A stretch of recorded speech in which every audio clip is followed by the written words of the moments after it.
ئەمڕۆ باسی ئەزمموی ژیانەکەین و لە کۆمەڵی کەسی بە ئەزممون دەپرسم ئەزمموی ژیان چی فێر کردیت؟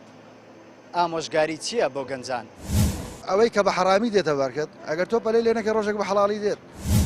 مەقسەد ئینسان هەیە لە خۆشی ناخۆشی وەردەگرێت. وەسیەتم بۆ برایان بۆ دۆستان و بۆ برادران و بۆ گەنجان ئەوەیە کە لەگەڵ ئینسانی پاکدا بن بۆ خۆشیان پاک بن. سڵاتان لەبێ بینەران و بیسەرانی خۆشەویست، من عیمران ئەمیر خۆشحاڵم لە ئەڵقەیەکتری بەرنامەی پەیامی تۆ بە دیدنیەوە شاد بوومەوە. ئەمڕۆ باسی ئەزمموی ژیانەکەین و لە کۆمەڵی کەسی بە ئەزممون دەپرسم ئەزمموی ژیان چی فێر کردیت؟ ئامۆژگاری چییە بۆ گەنجان؟ پندێکی کوردیمان هەیە دەڵێ ئای بۆ قووەتی گەنجی و عەقڵی پیری، ئەم پەندە بۆچی وتراوە و هۆکاری وتنی ئەم پەندەیە چییە؟ من ئەم پرسیارانە لە هاوڵاتیانی شاری هەولێر دەکەم. من لەگەڵ هاوڵاتیانی قەڵا و منارە تاوتوێ ئەم پرسیارانە دەکەم، من دەپرسم و ئێوەش بینەری بەرنامەکەمان بن. تۆ وەکو کەسێک کە ئەیامێکە لەم دنیاە ژیان چی فێر کردو یان ئەزمموی تەمەنە چی فێر بووی لەم دنیاە؟ والله بسم الله الرحمن الرحيم الحمد لله رب العالمين والصلاة والسلام على محمد وآله أجمعين. ئەزمموی ژیانی من ئەوەی فێر بووم لە ژیانمدا کە برادری ڕاست لە زۆر شتان ساترا، دوای سەداقەت و پاچی بۆ خۆت سادق و پاک بی لەگەڵ هەموو کەسێکدا، حتا لەگەڵ ئەو کەسانەی کە دوژمنیشتن، ئەگەر بە سەداقەت و پاچی بجوڵەیەوە سەرنجامەکەت پاچی دەبێ، برادری پاچیشت هەبێ. ئەو دوشتانە گرینگە مرۆڤ لە سەرەتای تەمەنیەوە برادری پاک و هاوڕێی پاک بۆ خۆت دوشت ژیان دوشتە بە بڕوای من. یەکیان ئەوە کە بۆ خۆت زۆر پاک بی، حتا لەگەڵ دوژمنەکانیشت هەر پاک بی، یعنی ئەوەندەی دەکرێت و ئەو شتانەی کە دەکرێت لەگەڵ دوژمناندا پاک بجوڵەوە. یەکەمیان ئەوەیە، دووهەمینیشان ئەوە کە لەگەڵ بە ئینسانی پاکدار هاوڕێ بی، برادر بی و دۆست بی. ئامۆژگاری چیە بۆ ئەو کەسانی کە تازە لە سەرەتای تەمەنی گەنجین، تازە دەستیان بە ژیان کردووە و دنیا بەرەو ڕوویان کراوەتەوە؟ بەڵێ وەڵی هەر ئەو تەجربەی کە بۆ خۆم دەڵێم ئەوەی دەڵێم بۆ خۆت پاک بی و برادری پاچیشت هەبێ. وەسیەتم بۆ برایان بۆ دۆستان و بۆ برادران و بۆ گەنجان ئەوەیە کە لەگەڵ ئینسانی پاکدا بن بۆ خۆشیان پاک بن. پندێکی کوردی هەیە دەڵێ ئای بۆ قووەتی گەنجی و عەقڵی پیری، پێت وایە ئەم پەندەیە لە جێی خۆیەتی و بۆچی وتراوە؟ هەروەڵات زۆر لە جێ خۆی زۆریش ڕاستە، بۆ ئەوی گوتراوە ئەو کاتێک کە ئینسان یعنی ئەو عەقڵ و تەجربەی کە ئینسان لە پیریداوە دەستی دێنێ بە گەنجەتی کە تااقەت و هێزی هەیە نیەتی، بەڵام دوایی کە تەجربەکەی بەدەستدێنێ ئەو جەر تااقەتەکەی نامێنێت، ئەو جەر توانایەکەی نییە. جا ئەو ینی پەندی کوردی بەڕاستی زۆربەی هەرە زۆریان، ینی لە سەدیان تقریبان هەمویان هەر دەقا و دەق ڕاستن. ئەوە پیرەکان و پێشینەکانی ئێمە بۆیە ئەویان گوتووە هەویستیانە کە ئینسانە گەنجەکان کاتێکە ئەو قسەی دەبیستن بیر بکەنەوە کە بە عەقڵ و تەجربە کارام بکەن، و کاتێکی چونکە کاتێک کە پیر دەبن، ئەو کاتێک کە پیر دەبن ئەو قودرەت و توانایان نامێنی کە لە شتی چاکدا بەخەرجی بدەن. تۆ بە هەمان عەقڵی ئێستات بگەڕێەوە زمانی گەنجیت، بگەڕێەوە تازەی گەنجیت، هەمان ڕێگای ژیان هەڵەبژێریتەوە؟ بەڵێ ئارەوەڵا دقیق وا دەکەم، ینی بەڕاستی سەداقەت و پاچی دەکەمە. ئێستا شەروام الحەمدولیلا بە ئەندازەی خۆم پاک بووم و ئینسانی پاچیش نەبێ لەگەڵ ڕفیق نابم. باشە پێ دوای ئەو گەنجانە لەبەر چی کۆز دەکەن؟ هۆکار چییە؟ کابرا دراسەتی خۆیتەوە وەکاتن تەعینی ناکەن، یەک کابرا ئیشی ڕۆژەی چشی بەدەست ناکەویتن، شەریکە کۆمپانیایەک دێتەوە کوردستانەی خەرچی خۆی دەگەرە خۆی دەنیتن و وانە ئیشیان پێ ناکەن لەبەرەوەیە. باشە تۆ ئامۆژگاری بۆ گەنجان چییە؟ ینی گەنجان پێویستە چی؟ ئامۆژگاریمەوەی پێی بکرێت توانایەبی بچی لە ئاوی جێ بقنچێک گەلک باشترە لێرە، لەبەرەوەی ژیان نییە لێرە، کاوە ژیانی مەگەلە خۆشە. ئەگەر تۆ بگەڕێیتەوە زمانی گەنجی وڵاتە جێ دێڵی؟ ئەرێ وەڵڵا یەک دقەی لێرە نابم، کاتی خۆش بێ عەقر بووم کە بەر بووم ناشتاوەش من سزمم لە بقرێبی لە حقوقم بووم موابەت کە بەر بووم کتابیان لۆ کردم گوتیان وەرە بڕۆ بەدبەخت نەڕۆیشتم، نە لە خۆم گەڕام نە لە مندارەکانیشم، کە ئەو کاتی بە ئاسانی ڕۆیم ناشتاوەست. ئەنی ئەگەر ئێستا تەمەنیت بگەڕێتەوە تەمەنی گەنجی تەمەنی تو ئێستا یەک دقەی لێردانانیشم ماسی قرش بم خواگە لەگەلەکە شەریفترەکە لێرەدان بشم ئەنی پەشیمانی لەوەی کەوت تەمەنت لە کوردستان بەڕێکردەوە والله زۆریش پەشیمانم کورد پندێکی هەیە دەڵێ ئای بۆ قووەتی گەنجی و عەقڵی پیری پێ دوایە تا چەنە موتەیە ڕاستە زۆر ڕاست زۆر ڕاستە ئەتۆ ئێستا و عەقڵی ئێستا هەبا لە زمانی گەنجی چیت دەکرد زمانی گەنجی ئەو بیکردنەوە و عەقڵی ئێستا هەبا ئەو زروفە بواە یەک دقە لەو کوردستانی دانانیشت پزگیری و گەنجانە دەکەی کە کوردستان بەجێ دێڵن والله پشگیریانەکەم ئیمکانیەتم هەبی یارمەتیشیان نەدەم بەس لێرە بڕۆن لەبەرەوەی مستەقبەلیان نیە لە کوردستان هیچ مستەقبەلێکی نەگەنج ئێوە مستەقبەلتان هەبوو نخ لە ژیانی خۆم خۆشی و خۆشیم نەدیتە ناخۆشیم دیتە لە چیایی لۆ سجنی لە سجنی لۆمارێ زیاتر نەدیتە ئەو ژیانێ و تەمەنی کە بەڕێت کرد چی لێ فێر بووی واتە چ ئەزمونێکی تەمەن کە لێەوە فێر دوورکەومە لە ئەحزاب دوورکەومە لە چەکدار باوەڕم نە بە چەکدارەمە نە بە ئەحزابشیە ئامۆژگاری گەنجان دەکەی لەم دووە دوورکەونەوە ئەرێ وەڵی ئامۆژگاری هەموو گەنجێکەکەم سێ کوڕم هەیە لێ نەگەڕان ببن بە چەکداری یەک حەزب گوتم ئیشی حکومیش نەکەن ئیشی حڕ بکەن پێتان بکرێ ئیشی حکومی نەکەن مستەقبەڵیمەوە دیارە چی بەسەرات ئینشەڵا بەو هیواین ئێمە هیوا خوازیین بۆ گەنجانی داهاتوو کە ئەم ژیانە ببێتەوە ژیانێکی ئاسایی و مستەقبەلیان لەم وڵاتە دیاری بکرێت بەما گۆڕێ دەبی ئەمە خۆمان نبین ئەگەر خۆمان نەبین ئەو ژیانە قەت ناگۆڕێ هەر ئاواستە سەری بەس دەبی ئەمە هەبین کە ئەمە نەبین ناگۆڕێ ئەو ژیانە مستحیلە باشە باسی گۆڕانمان کرد ئەو تۆ ئامۆژگاری گەنجان دەکەی کەم وڵاتە جێبێڵن باشە چێ وڵاتە بگۆڕێت هەر دەبی ئەو خەڵکە بیگۆڕێ بەرام گەنج چی بکە ینی ئەمەلی بە چیە بی لێرە هیچ داهاتێکی نەبی ژیانی نەبی نەتوانی هاوسەرگیری بکە هاوسەرگیری بکە نەتوانی کرێخانی بداتن مەجبورە و کاتی لێک جیابنەوە چی بکە بڕۆ دادگاکان ببینە ڕۆژانە پێ دوای ئەم قەیرانە ئەو وەسعی هەرێمی کوردستان تەنانەت تەسیری لەسەر بەرزبوونەوەی ڕێژەی تەلاقیش کردووە لەسەر هەموو شتێکی کردووە لەسەر هەموو شتێکی کردووە قەیرانە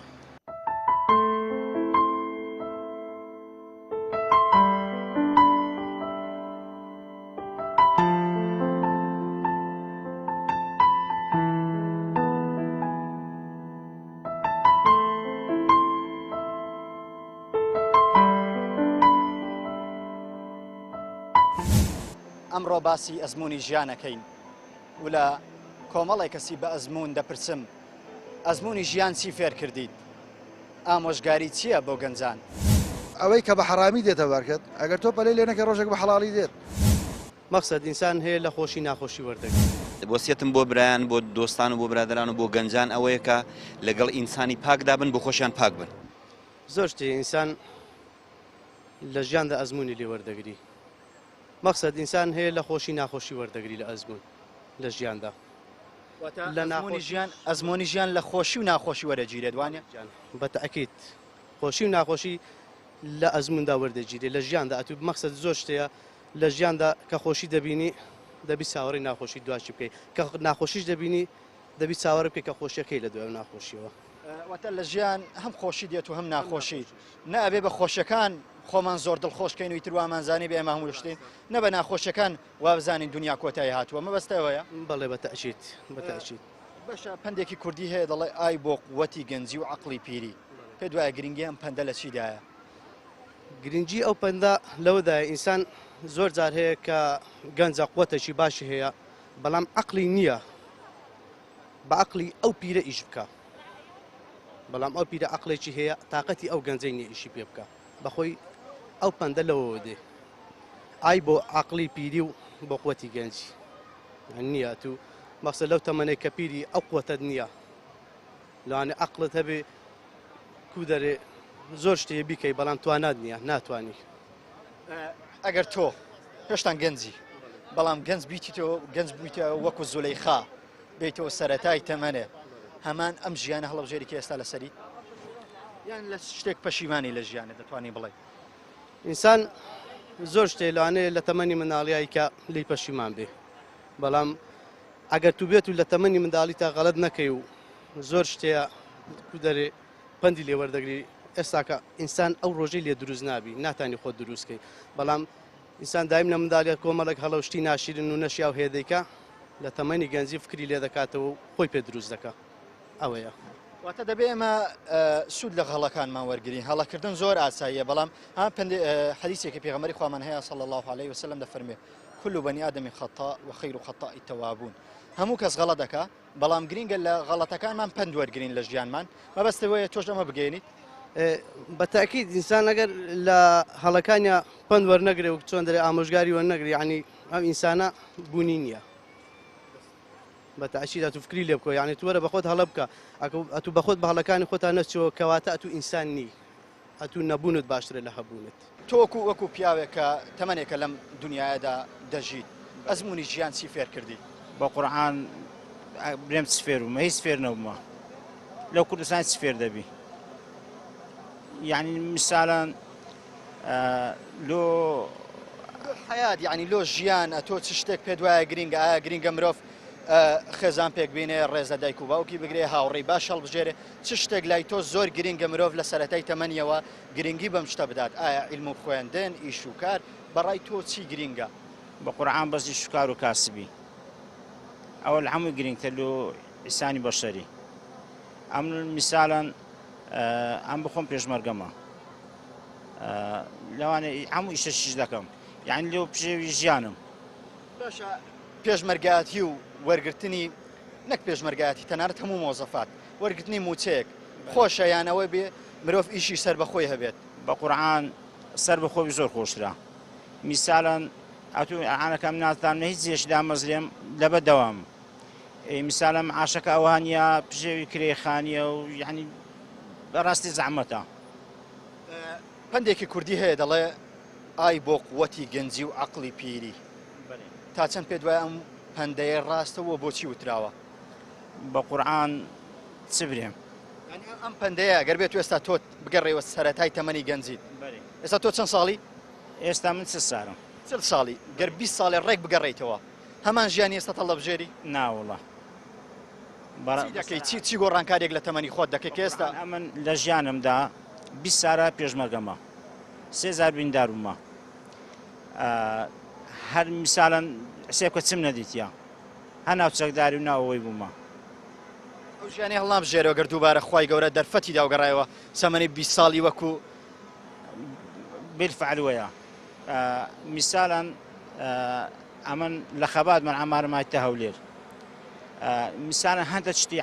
عەدالاتی دەبینی لە کوردستانەی یعنی بەڕاستی لە بەدرت دەکەوی وەلەو عوڕین سەر بەخۆینە هەموو شتین میساڵەن زەوی دابەشکرا لە خەبات خەرشی موسلی عارە بۆنیان کردم وەرنەگرت باشە ئامۆژگاری چێ بۆ گەنجان بۆوانەی کە تا ئێستا تەمەنیان نەگەشتۆتە تەمەنی تۆ دەرفەتێکی زۆریان لە بەردەم ماوە بە قورعان بەس خوێندن خوێندن و خۆ هەڵبژێرن میساڵن لۆ شتەشی ئەگە ناویدی ناگەنە هیچ جێشی مەبەستە گەنجان گرنگی بە عیلم و معریفەت و خوێندن و خوێندنەوە بدەن بالفعل وەیە ئەوها زۆر باشترە ئارێ وڵە دەست خۆش بێ سوپاست دەکەم هیوام وایە ژیانی تۆ ژیانی هەمومان پەندی لە ژیانمان وەرگرین خۆشەویستانم ئەوەی گوێویستی بوون پەیامی بەشێکی هاوڵاتیانە کە پێیان وایە ژیان زۆر شتە فێر دەکات و زۆر شتت پێ دەڵێ ئەگەر بێت و تۆ بتەوێت لە ژیان تێبگەی و بەشێکی زۆری لەگەڵەوەن کە مرۆڤ دەبێت گرنگی بە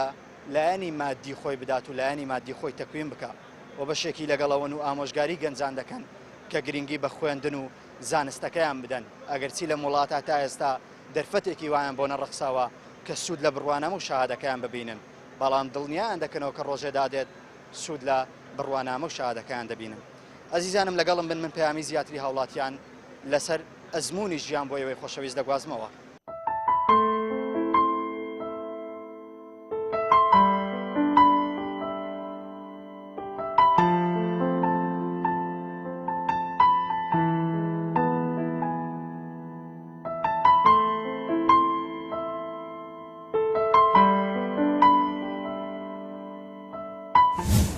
ئەمڕۆ باسی ئەزمموی ژیانەکەین و لە کۆمەڵی کەسی بە ئەزممون دەپرسم ئەزمموی ژیان چی فێر کردیت؟ ئامۆژگاری چییە بۆ گەنجان؟ ئەوەی کە بە حرامی دێتە بەرکەت ئەگەر تۆ پەلەی لێ نەکە ڕۆژێک بە حەڵاڵی دێت مەقسەد ئینسان هەیە لە خۆشی ناخۆشی وەردەگرێت. وەسیەتم بۆ برایان بۆ دۆستان و بۆ برادران و بۆ گەنجان ئەوەیە کە لەگەڵ ئینسانی پاکدا بن بۆ خۆشیان پاک بن. ئەزمموی ژیان چی فێری تۆ کردووەکو خانەقینیەک؟ والله تجربة حياة قوراية وفرا متشعبة فبو جنج وشباب وعالم علم أول شيء قرأ علم راي باشا علم فير بيه توانت تطور بك فكري صافي توانت بناء أسرة بك شنك بناء أسرة فرا مهمة شنك بناء أسرة مضبوط به مجتمع باش به ولات باش به دولة باش به فتركيز توان كل لبان علم شنك تنوير عقلك عقل ومروف وامانه دائما يمش دعوه اكين لحكومته ومسؤولين وامانه فرق اهتمام بنا شباب شو شباب خويان امرو شباب وقوات توان بناء الدوله كانوا ورجال الغد وعربيه يشني فيه فاول فمهمه جانز لاو جرينجي بعلم بدا لا نعم لا ثماني خوي يعني زياد لبيويز جرينج بعلم بدات علم درجة أولية شو علم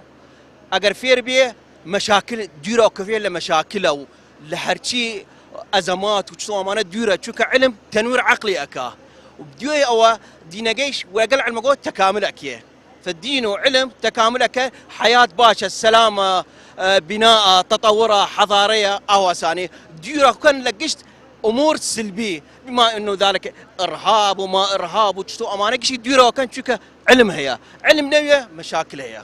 بەخدا ژیان زۆر شت هەیە کە بتوانانی فری لێ بکەوە بەران کە ئەوەی کە فێری کردی لەو زروفە و لەو سەردەما تەنانەت ئەوانەی ڕۆژانە ئیشی ڕۆژانە چییە کاسبی ڕۆژانە چییە بەڕاستی بەران لە هەمووی مهمتر بەڕێی منوێ لە پێش هەموو شتە خینەکە بی خینکاس ئەوەی سەرە چییە واتە گرنگی بە خوێندن بدەیت بە دەرەجە یەک بەڕاستی چکە هەموو دەوڵەتەکان کە پێش دەکەون یان پێشکەوتوینە سەرەدای شتەکان لەخینەوە دەست پێ دەکاتن لە سەقافەتەوە هەیە شتێک لەم ژیانە تۆ هەتا زۆر پێوە دڵخۆشیت ینی کە لە خۆتەوە بەردەستە کردو هەموو کات شانازی پێوەکەی بەخدا کە زۆر شت هەیە کە پێخۆشی خۆت پێ ئەوە بکەیت بە تایبەتی خێزان بنەمارە کاوانە جێی خۆتی کە بەشەر هەر کەسێک دری پێی خۆش بیتن بەرام پندێکی کوردی هەیە دەڵێ ئای بۆ قووەتی گەنجی و عەقڵی پیری پێت وایە هۆکاری وتنیان پەندە چییە و لەبەر چی وتراوە و تا چەند گرنگم پەندەیە چۆن دەڵێ ئای بۆ قووەتی گەنجی و عەقڵی پیری وڵا زۆر شت هەیە کە لە گەنجی دەوانێت هەیە بیکەی بەران لەوانەیە ئەو فکرە لەسەری نەبیان ئەو ئاخرەت پێدا نەشتێ کە لە پیریش ئەو کاتیشانی دەری پێم ناکرێت لە توانام دانیە کە فکرەکەت هەیە بەران تااقەتەکە و توانایەکەت نییە وەکو پندێکی خۆت هەرگوتن پێشینانە دەرەوەی کە بە گەنجی پێم دەکرا بە پیری ناتوانانی بیکەم ئەمۆژگاری چێ بۆ گەنجان بۆوانەی کە تازە لە سەرەتای تەمەنیان بە خودای گەنج پێویستە یەکەم شت پێویستی بە ژیانی خۆی تامی بکە ینی دایم کەشبین بی دایم پێشبین بیتن لە شتەکان ڕژبین نەبی چکۆ ڕژبینی مانای وایە کە بەرەو پاش دەڕواتن لە هەموو شتێک پێشبین بی گەنجانی خۆمان دەکەی کە لەوەی گەشبین بین و قەت ڕژبین نەبن ڕژبین نەبن چکۆ ڕژبینی یان بێ هیوای ینی شتەکە کە بەرەو نەمان دەچی بەران دایم بەرەو پێش چوون بە گەشبینیە بە ئومێدی وریای ئەوەی خۆتە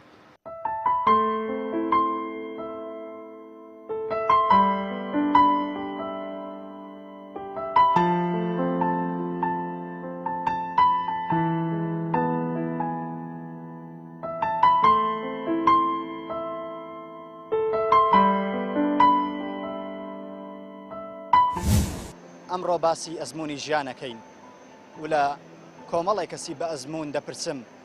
ئەزمموی ژیان چی فێر کردیت ئامۆژگاری چییە بۆ گەنجان ئەوەی کە بە حرامی دێتە بەرکەت ئەگەر تۆ پەلەی لێ نەکە ڕۆژێک بە حەڵاڵی دێت مەقسەد ئینسان هەیە لە خۆشی ناخۆشی وەردەگرێت. وەسیەتم بۆ برایان بۆ دۆستان و بۆ برادران و بۆ گەنجان ئەوەیە کە لەگەڵ ئینسانی پاکدا بن بۆ خۆشیان پاک بن. لە ژیانی خۆمدا لەوانەیە زۆر حالەتم دیت بێت بەڵام ئەوەی کە زۆر خۆم شانازی پێوە دەکەم و زۆر خۆشم پێ بەسەر بەرز دەزانم هەمیشە ڕاستگە و دەست پاک بوویمە لە کارەکان ینی گرینگە مرۆڤ لە ژیانیدا دەستپاک و ڕازگۆ بێ باشە تۆ کە دەستپاک و ڕازگۆ بووی ژیان چی پێبەخشی لە پێناوەی کە تۆ لەگەڵی ئاوا بوویت ژیان گەورەی پێبەخشیمە کە دەستپاکم و ڕاستگۆشم من لە شوێنێک کار دەکەم دەتوانم ڕۆژانە زیاتر لە دەوەڕەکە ئەگەر بمەوێت بە حەرام وەکو دەڵێن بە حەرام پای بکەم پایی دەکەم بەڵام تا ئێستا یەک 250 ئامادە نەبوویمە دەرخواردی منداڵم دەم کە حەرام بێت لەبەر من خۆم بە پاکی پەروەردەکراوم سوپاسی دایک و باوکم دەکەم دەبێت منداڵەکانیشم بە پاکی پەروەردە بکەم کە دەڵێم سەربەرزیشم ئەوەی ڕۆژێک لە ڕۆژان شتێک وەردەگرێت زەرەر لە خەڵکانی تر دەدات تا مردن خۆی و خانەوادەکەی چاوشۆرە بەرامبەر ئەوەی 1 دینار لە کەسێک وەرگێت بەڵام کە دەڵێم سەربەرزم ئەوە بۆ من زەر سەربەرزیە شخص هەیە لێرە لەوانەیە خۆی بە کەس نەدا بە سیارەکەی بای 4 خانی و 5 خانی بێت بەڵام کە دێت بەو پەڕی دەست بە سینجیەوە بەرامبەر من ڕادەوەستێت چکە من زۆر سەربەرز بوومە بەرامبەر بە ڕازگۆی و دەستپاکی سەربەرزیەکی پێبەخشیوی کە لەوانەیە لەگەڵ کەسانێک لە ئاستی تۆ لە خوێندن و لە پارە زۆر بەرزتر بێ بەڵام زۆر ڕێزە لێ دەگرێن لە پێناو دەستپاکی و ڕازگۆیی ئەکید مرۆڤ کە دەستپاک و ڕازگۆ بێ چ شخصیات و چ کەسایەتێکی بۆ دروزە بێ لە نێو کۆمەلگا تۆ هەست بە چیەکەی جیاوازی لە ینی جیا دەکاتەوە لە خەڵکی بکە ئەو خەڵکانێک کە بە شێوازێک تەعامل لەگەڵ من دەکەن و لەگەڵ ئەمسالی وەکە من دەکەن و بینیشیتم هەمان شەخص چۆن تەعامل لەگەڵ خەڵکانی تر دەکەن لەو حالەتە من زۆر خۆم بە گەورە دەزانم خوای گەورە لەو ڕۆژێک کە تۆ لەزگی داکتی ڕسقی بۆ داناوە ئیتر پێویست ناکە پەلە بکەیت ئەوەی کە بە حرامی دێتە بەرکەت ئەگەر تۆ پەلەی لێ نەکە ڕۆژێک بە حەڵاڵی دێت پەلەی لێ مەکە پێویست ناکە بەسەر بەرز بژیت ڕۆژێک با بە حەڵاڵی بێت با ئەمڕۆ نەبێ بەیانی بێت زۆر پندێکی کوردیمان هەیە دەڵێ وای بۆ قووەتی گەنجی و عەقڵی پیری پێ دوای ئەم وتە لە بەرچی وتراوە و گرنگی ئەم وتە لە چیدایە وەڵای بەسەراحەت گەنج کە لەسەر تێن و تااقەتە دەبی فکری خۆت بە هیچ بێخی لەو فرسەتەی بتوانی ینی لە ئەمە لە وڵاتێک دەژین دەبی ینی خۆمان تامین کەین من لە ئەوروپا ناژیم مستەشفەم بەلاژ بیت من لە ئەوروپا ناژیم ینی تامینی صحی مەبی تامینی حیاتی کلم هەبیت من لە وڵاتێکدا دەژیم ئەگە دینارێکم پێ نەبێت دەبێت چون دەرۆزە بکەم بەسەراحەت بۆیە ینی ئەو پەندە تایبەت لەسەر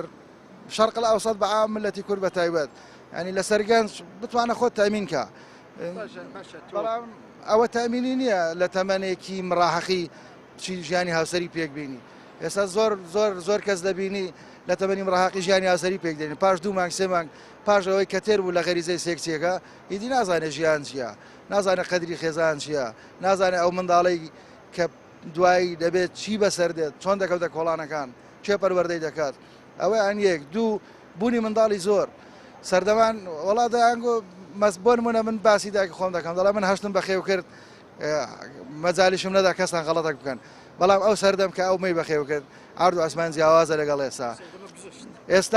ئێستا مۆڵ هەیە منداڵەکەم دەڵێ بابە بم بەناو لە ئابێ ئێستا مازیلانت هەیە ئێستا نازانم چێ کاتی خۆی ئەمن منداڵ بووم هەبوو نەوجێ و بازاڕی نیشتیمانە بل لەیلوگانە بەیز بەس جێژنە و جێژنام زیاتر نەبوو تر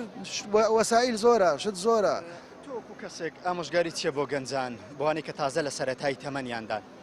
یەکەم شت پەلەکردن پەلەن نەکەن لە پێکەنانی ژیانی هاوسەری کە کەسێک 100% قەنەعەتی پێ نەبوو نەڵێ ئەوە ببێتە هاوسەری ژیانی من حیاتی ئافرەت تەحتیم نەکەن بۆ تموحی خۆیان بۆ 3 مانگ 4 مانگ ئەوە 1 2 تا مردن ئێمە هەمومان خەرداری دایک و باوکمانین لەبەرەوەی ئەوەی کە فێر بووین نازانین بەڵام لەوان فێر بووین من بەس بەو گەنجانە ئەڵێم ڕۆژێک لە ڕۆژان نیشاڵا گەژیانی هاوسەریان پێکەنا مناڵیان بوو ئەو کاتەزانن قەدری خۆشەویستی دایک و باوک بەرامبەر منداڵ چۆنە بەڕێی ڕاست دابڕۆن ڕێی ڕاست هەمیشە سەرکەوتنە ڕێی غەڵەت هەر غەڵەتە بژمری هەر بە غەڵەتی دەبری ڕێی ڕاست بگرە و ترخوا پشت و پەناتە ئەم ڕۆژ وردە وردەوەکو هەموو ڕۆژانی تر خەریکە خۆرەکە ئاوا دەبێت و خۆری ئەمڕۆ و تەمەنی ئەمڕۆ و کاژمێرەکانی ئەم ڕۆژ هەموو بوو بە ئەزمونێک بۆ ئێمە و دەبێت لە تەواوی ڕۆژەکانی ژیانمان ئێمە ئەزمون و شت فێر بین ئەزیزانم ئەوەی گوێبیستی بوون ئەزمموی چەند ساڵەی کۆمەڵێک هاوڵاتی شاری هەولێر بوو کە بەشێکی زۆری پێیان وابوو ژیان فێری زۆر شتت دەکات و زۆر ئاساییە لە ژیان تۆ هەڵە بکەیت بەڵام زۆر گرینگە ئێمە سوود و ئیسفادا لە هەڵەکانیشمان بکەین و ئەوان و من و هەمومانم حەدیسەی پێغەمبەری خوا بەبیری خۆمان دەینەوە کە پێغەمبەری خوا دەفەرمێ كل بني آدم خطاء وخير خطاء التوابون هەموو بەنی ئادەمێک و ئادەمی زادێک غەڵەت دەکا بەڵام گرینگە ئێمە سوود لە هەڵەکانمان وەرگین و جارێکی تر هەڵەکانمان دووبارە نەکەینەوە و بەشێکی زۆری ئامۆژگاری گەنجانیان دەکرد بەوەی کە دەبێت گەنجانمان گرنگی بە خوێندنیان بدەن گەرچی لە وڵاتە ئێستاکە گەنجانمان بێهیوا کراون لە مەسائیلی خوێندن و پەروەردا بەڵام دڵنیابن ڕۆژێک دادێ ئەم بڕوانامە و خوێندنەکەتان بە کەڵکتان دێ چکە بەشێکی زۆری ئەوانەی کە دواندم کەسانێک بوون کە بڕوانامەیان نەبوو ئاخ و خۆزگەیان دەخواست بۆ زمانی گەنجی بگەڕێنەوە بۆی دووبارە بە دوای عیلم بکەونەوە و بەشێکی باشی شیان ئەم پەدە کوردیان زۆر پێجوان بوو کە دەڵێ ئای بۆ قووەتی گەنجی و عەقڵی پیری چونکە دەبێ مرۆڤ وایە و دەبێت وابێ ڕۆژ بە ڕۆژ عەقڵ و هۆشی گەورەتر بێت و بەردەوام بەرەو خۆی بەرەو پێش ببات ئەزیزانم بەم ئەندازە گەشتنیا کۆتایی ئەڵقەی ئەمجارەی بەرنامەی پەیامی تۆ سڵاو ڕێزی عیمرانی پێشکەشکار و کامێرەمانم عەباس ڕەسوولتان لێبێ تا ئەڵقەیەکی تر بە ئێوەی خۆشەوی شادەمەوە لە پایتەختی کوردستانەوە بەخوای گەورەتان دەسپێرم خواتان لەگەڵ